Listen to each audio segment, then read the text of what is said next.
laid back and a touch of psychedelia here and there. In 2/10 And of it a was mile, clearly left something turn very onto impressive and South very Dudley different, Street. and something that took it up a level as well.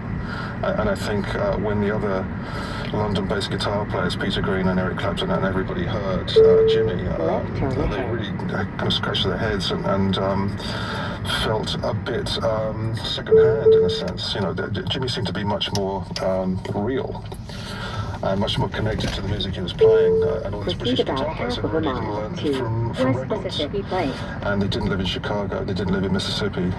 So I think it was owning up time in many ways. And for me, I just thought, well, I have to do something different. I can't be a blues-based guitar player. I have to be something else. So I really tried to develop an individual style. So when you're playing this like new kind of music, combining, you know, traditional music and rock, was it hard to find an audience? The audience were really there for us.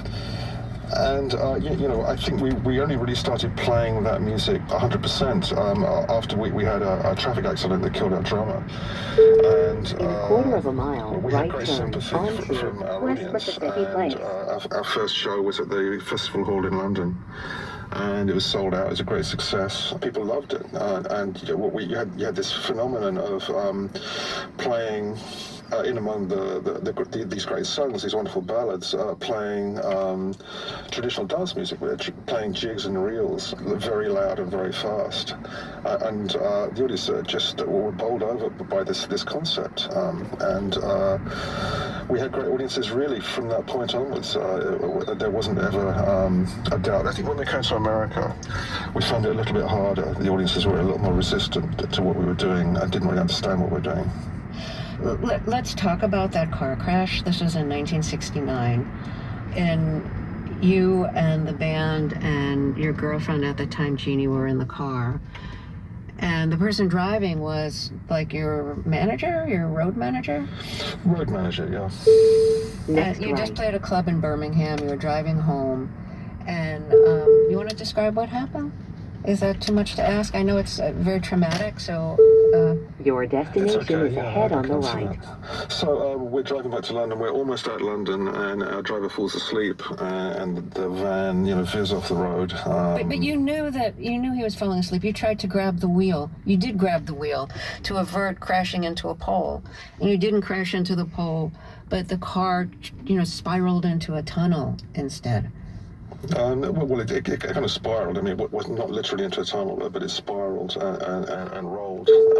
You have arrived at your destination. The route guidance is now finished. Off the road and down an embankment. There were injuries. My girlfriend was killed. Our drummer was killed.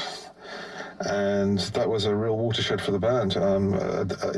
As we recovered from that, the three of us anyway, myself and Ashley and Simon and Sandy as well, we really had to have a meeting and say, what are we going to do? Are we going to continue as a band? Is it worth it? You know, this is too big a price to pay for the joy of playing music live.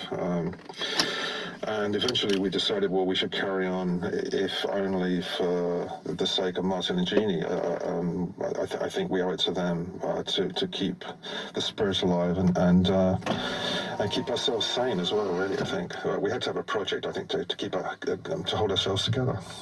What was the project? Well, the project was really to do the Legion Leaf album, which was the next album.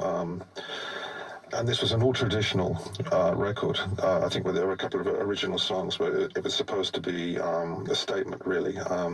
This is, you know, how you play British music in the 20th century, i.e. with bass and drums. So that was the project that we put all our energy into, and a lot of research.